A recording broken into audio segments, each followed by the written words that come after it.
Welcome back. Today's gonna be about the goods and the bads about owning a motorcycle. Good number one, owning a motorcycle.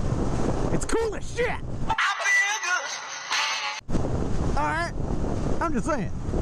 Kid walking down the street and they do that little throttle pull thing, and you know, you just make them all kind of happy. It makes you feel better. Number two, adrenaline pimping. Holy shit! Oh, yeah! Adrenaline. You just can't help yourself, man. It's too much fun. I personally don't see the point of getting a motorcycle if you don't have even a little bit of adrenaline junkie concept in your mind. So, it's adrenaline, man. This thing is so much fun. Being able to get fast speeds a short amount of time, just the chill factor. It's just so adrenaline based. Get your blood pumping, which is good. Number three, it is a very, very, very great relaxed feel, to where you tend to put the whole world on your sleeves, man. That's kind of what we do, man. We're all about, we want to be the best at everything that we do, so we put a lot of stress on ourselves. I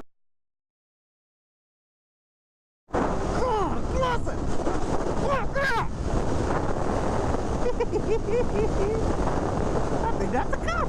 I doubt it. We're about to find it. Yeah, that's a cop. It may not be. No, that's a cop, 100%. Surprise, motherfucker. I'm behind you, sucker. Anyways, so anxiety, depression, all that good jazz, man, you feel better when you own a motorcycle. Man, I'm just genuinely happier and I feel better because I get that adrenaline motion out. I don't feel like I'm missing out on anything.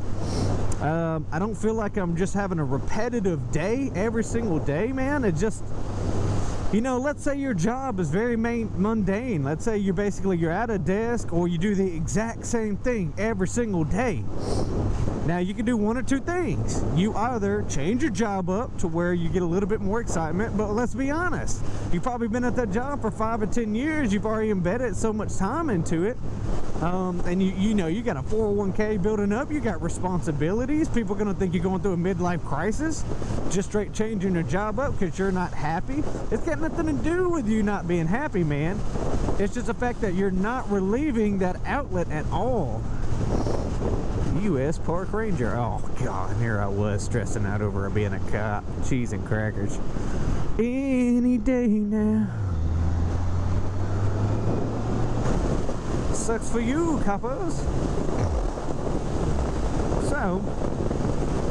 So what we have is, realistically, instead of you changing your job up, you can still go through another midlife crisis depending on your age.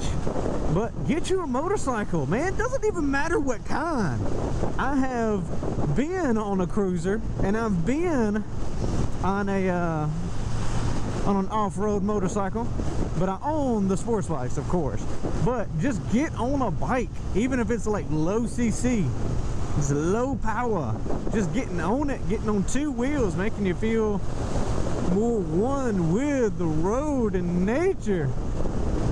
It's most likely gonna make you feel the same way I feel, and it genuinely, like, this is what I was missing, 100%. Man, when I got the bike, that was it. That was the trigger. I felt like I was one with the people. Now, that's the sad part, is this is still considered unique. There's not a lot of motorcyclists on the road, but there should be. That brings me to number 4. There should be, because let's just do the green leaf aspect, as in it's better for the environment. You can basically have the equivalent of that $10,000 vehicle in probably like a $2,500 to $3,000 motorcycle. The only difference is the weather. You just have to prepare for the weather more. Do it like I do. I got a car and a motorcycle. Just don't be the guy who is like, man, the only way I can be happy, the only thing that's realistic is for me to get a brand new car that's brand spanking new, and that probably costs, you know, half my salary or more. Fuck that. You don't need that shit. You're just making it hard on yourself. My people I hang with don't judge me based on the vehicle that I drive. And realistically, because I got this, I don't give a shit what my main car is. Even if I wanted to impress somebody, this is my fun car. You got your people with your Corvettes, well, they probably got a beater car that they travel for work, or maybe they just do a little here and there, but they take that Corvette on the weekend. This is my Corvette, and I can beat their Corvette with this bitch. So, stick that in your pipe and smoke it. Anyways, so just better for the environment in the mindset of you're not as much exhaustion coming out, you know, you don't have as much fumes, less wear and tear, less destruction on the road. Let's say, I mean, realistically, if I were to crash going 150 miles an hour, I am going to do more damage to myself and the bike than I'm going to do to the road and most likely someone else.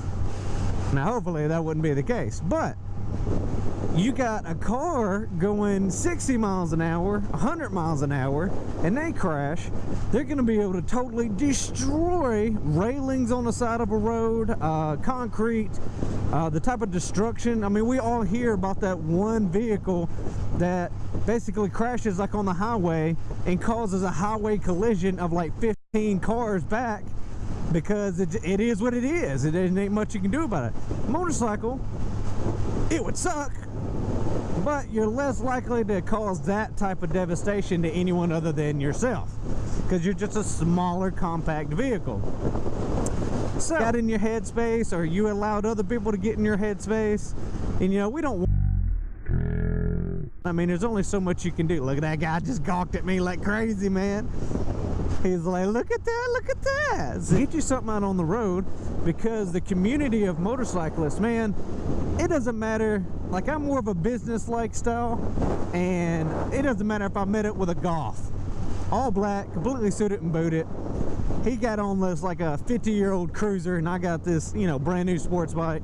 Man, we can pull up beside each other and have a full-blown conversation, have absolutely nothing else in common whatsoever. And on top of that, it would lead to me inviting him to meet some of my motorcycle people, and him inviting me to meet some of his. And we just had two people from complete opposite ends of the whole human spectrum. Went from one person to a group of 10 out of nowhere, for something that people who have motorcycles are passionate. It's just one of those things, man. Bads, you know the way it goes. It's, you know, it's expensive to kind of start up. You can always get them financed just like a car, but insurance tends to be more expensive depending on what you choose. Another negative would be how everyone else views you. All right, so there's two ways to that concept. So that's negative number 2, part A. Everyone's gonna kind of think you're a little douchey. I don't know what it is about motorcycles. People just, because they don't understand motorcycles, they basically consider you douchey that you ride motorcycles. That could be basically a cruiser, a sports bike, any of that. I guess because they think that you're selfish. You know, like, there's no way that you have this bike and your family is got everything that they need to have, and because you end up choosing something a little bit more so, oh, this is my spot, dude.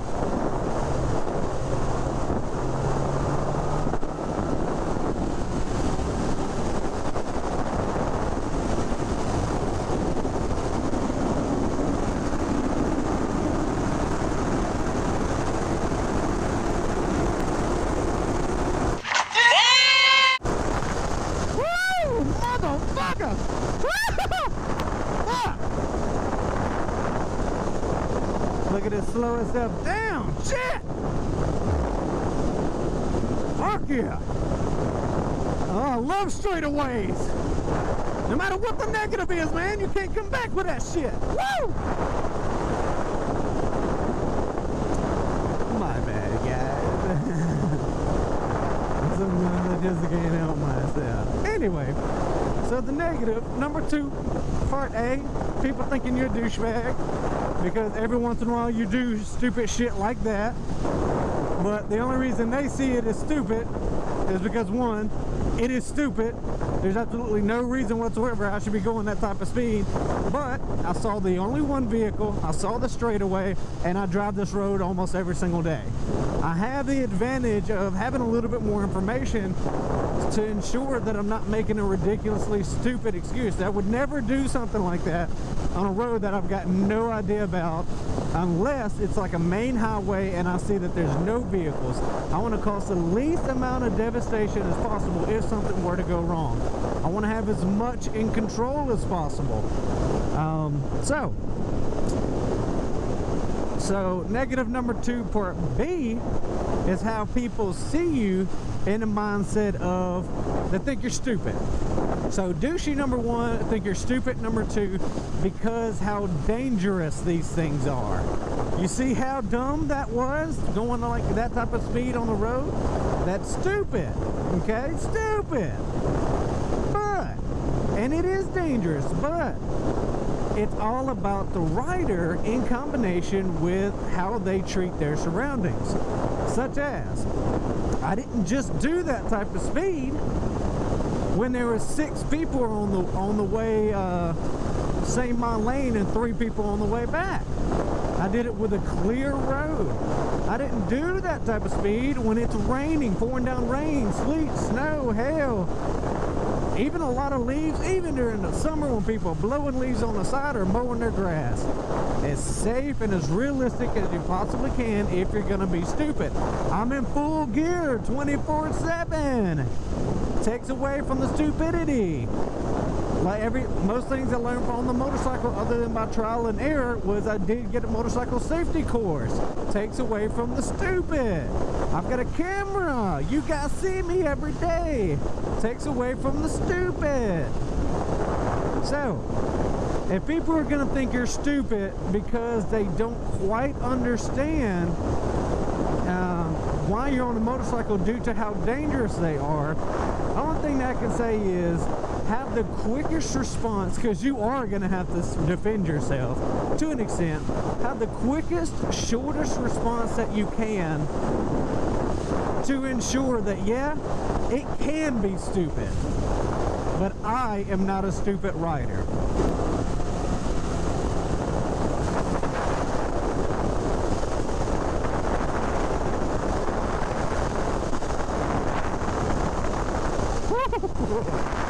Check me out.